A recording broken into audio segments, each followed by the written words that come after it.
Hai guys, kembali lagi bersama saya Asti Udayana di channel Bukan Sarjana.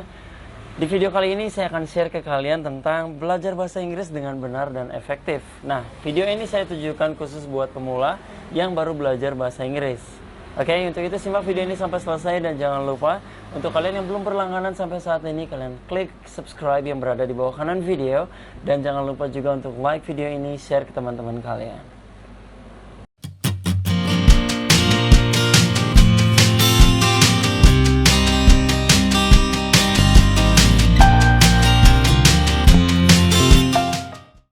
Terima kasih masih bersama saya. Di sini saya akan kasih kalian 6 tips untuk menguasai bahasa Inggris secara benar dan efektif ya. Nah, tips yang pertama adalah kalian harus menghafal daily conversation ya atau basic conversation, percakapan dasar bahasa Inggris itu. Kenapa ini penting buat kalian khususnya buat pemula? Karena dengan cara kita menghafal percakapan dasar atau basic conversation, kita akan tahu beberapa kalimat yang sering kita gunakan di kehidupan sehari-hari menggunakan bahasa Inggris. Contohnya, hi, what is your name? How are you? Dan lain sebagainya. So, percakapan ini nanti akan kita gunakan ya, atau kalimat-kalimat dasar ini akan kita gunakan nanti untuk melatih pelafalan kita berbicara bahasa Inggris. Oke? Kita langsung masuk ke tips yang nomor 2. Tips yang nomor 2 adalah jangan banyak-banyak menghafal kosakata. Kenapa saya garis bawahi di sini? Why you have to do this? Karena sesuai dengan pengalaman saya, ketika saya belajar bahasa Inggris dulu ya, saya itu pernah disuruh untuk menghafal kosakata sebanyak mungkin, yaitu minimal satu hari itu 10 kosakata. Jadi ditargetkan ya, satu hari itu ada 10 kosakata, kemudian sebulan ya kalian bisa kalikan sendiri ya, 10 kali 30 itu sudah berapa kosakata? 300 kosakata. Ini tidak efektif. Kenapa saya berani bilang seperti ini? Karena dari sekian banyaknya kosakata yang kalian hafal, let's say 100 vocabularies or 100 words, ada 100 kata, ini tidak ke 100 katanya yang akan kalian gunakan. So sekarang kita gini aja deh, kita mikir aja nih.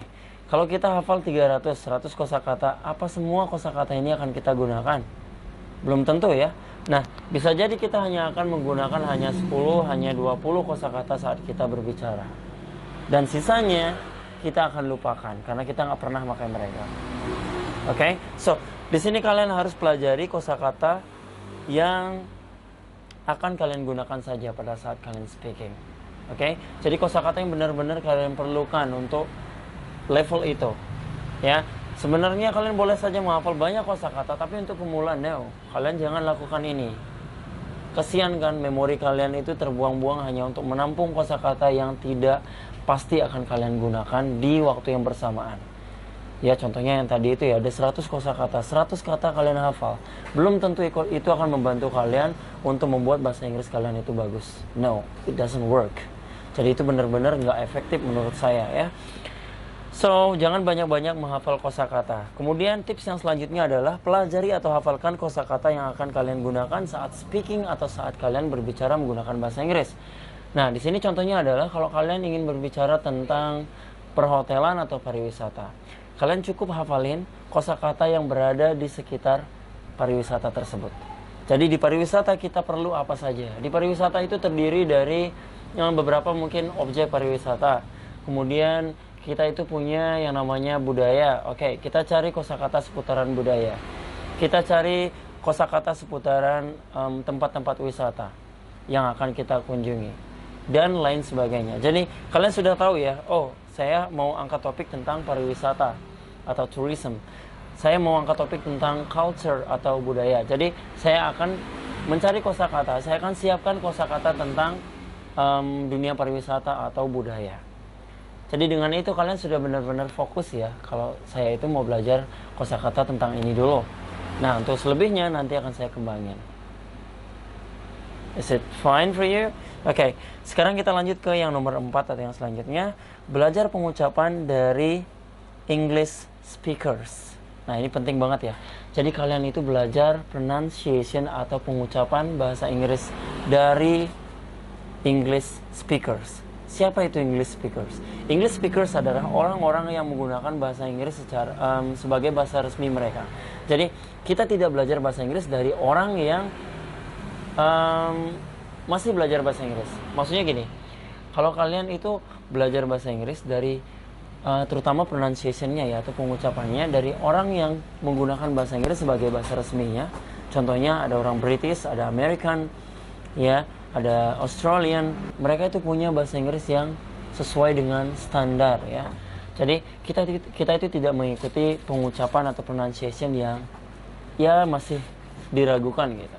Kalau kita sudah menonton film, contohnya dengan cara menonton film, mendengarkan lagu-lagu bahasa Inggris, kemudian dengan menonton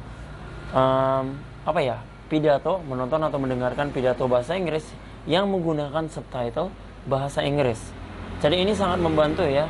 Contohnya kalian itu mendengar kata listening ya. Listening itu artinya mendengarkan. Ketika kalian melihat buku saja seperti ini, catatan listening itu belum tentu kan kalian bisa ngucapinnya dengan benar. Tapi ketika kalian menonton video atau kalian mendengarkan audio recording dari English speakers, otomatis nanti kalian akan bisa mengikuti mereka. Ya, ketika mereka bilang listening, kalian akan mengikutinya. Listening. Oh, ternyata pengucapannya listening, bukan listening. Ya, walaupun itu tulisannya listening, tapi ketika kita dengar English speakersnya itu bilang listening, otomatis nanti kita akan bisa mengikuti mereka.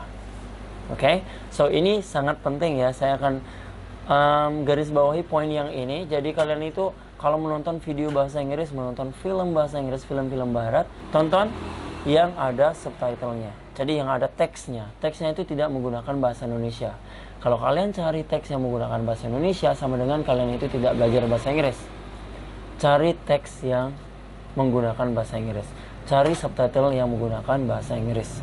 Dengan itu kalian akan tahu pronunciation-nya, pengucapannya, ya. Dan kalian tahu teks tulisannya itu seperti apa.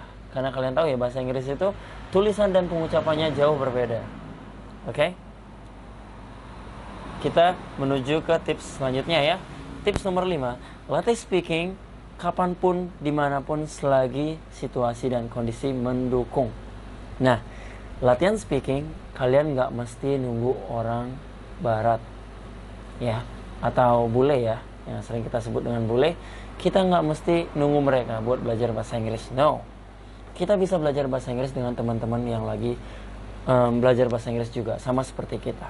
Dan pilihan yang terakhir adalah kita bisa latihan speaking bahasa Inggris sendirian. Kita bisa latih bahasa Inggris kita itu sendiri. Mungkin pada saat kita berada di kamar kita, pada saat kita lagi ngaca, pada saat kita lagi bikin video, iseng-iseng aja kita ngomong bahasa Inggris. Ini mungkin kelihatannya sepele banget ya, tapi kalau nanti kalian sering-sering melakukan ini, secara tidak langsung ya, pelafalan atau pronunciation kalian akan berubah. Confidence kalian atau rasa percaya diri kalian itu dengan sendirinya nanti akan meningkat. Karena kalian rasa kalian itu sudah bisa berbicara bahasa Inggris. So learn by doing. Ini adalah metode yang sangat-sangat bekerja ya, sangat efektif menurut saya. Karena saya juga melakukan ini. Ketika saya sendirian nggak ada teman buat ngobrol, saya ngomong aja sendiri gitu. Yang penting kalian nggak speaking di depan publik ketika kalian sendirian. So it's not funny. You know, people gonna laugh on you. Don't do that. So kalau kalian sendirian, okay, go ahead. Kalau kalian bersama teman-teman kalian yang suka belajar bahasa Inggris, go ahead. There is no problem on it. Okay? Selagi situasinya itu mendukung, do not stop speaking English. Okay? Dan tips yang terakhir ini sangat penting ya buat kalian, khususnya pemula. Lagi-lagi buat pemula ya. Hindari berbicara bahasa Inggris dengan orang-orang yang tidak suka atau yang tidak sedang belajar bahasa Inggris. Tujuannya apa? Kenapa kita harus menghindari berbicara bahasa Inggris di depan mereka? Alasan pertamanya adalah agar kita itu tidak dibully atau tidak dicemooh oleh mereka. Kebayang nggak kalau kalian itu sedang belajar bahasa Inggris, kemudian kalian tiba-tiba dibilang, sok pinter sih, sok bule, baru bisa segitu aja udah sombong. Intinya kalian itu nggak dapat support, kalian itu nggak dapat dukungan dari mereka. Ya ini benar-benar terbalik ya. Kita itu belajar bahasa Inggris atau belajar apapun, kita itu pasti membutuhkan support. Kita itu pasti membutuhkan dukungan yang gimana ya, sifatnya benar-benar mendukung kita ke arah yang positif. Bukan malah sebaliknya, kita itu dibully, kita dicemooh gara-gara kita pamer gitu. So hindari ini. Kalau kalian tahu teman kalian nggak suka dengan bahasa Inggris atau nggak sedang belajar bahasa Inggris, do not ever speak in front of them. Oke, hindari ini. Paham ya? So ini adalah 6 tips untuk belajar bahasa Inggris secara benar dan efektif menurut saya. Kalau kalian suka, kalau kalian setuju dengan video ini, kalian like. Dan kalau kalian tidak setuju, mungkin kalian punya pendapat lain, silakan kalian bisa mention komentar kalian, pendapat kalian di bawah ya, di kolom komentar. Dan jangan lupa kalau kalian punya masukan atau kritik, saran, segala macam untuk channel ini, agar kontennya itu lebih baik lagi ke depannya, silakan. Ya, I will never stop here. Oke? Dan kalau kalian punya pertanyaan tentang topik ini, kalian mention juga di kolom komentar. Saya akan respon secepat mungkin. Thank you for watching and bye for now. Salam bukan sarjana.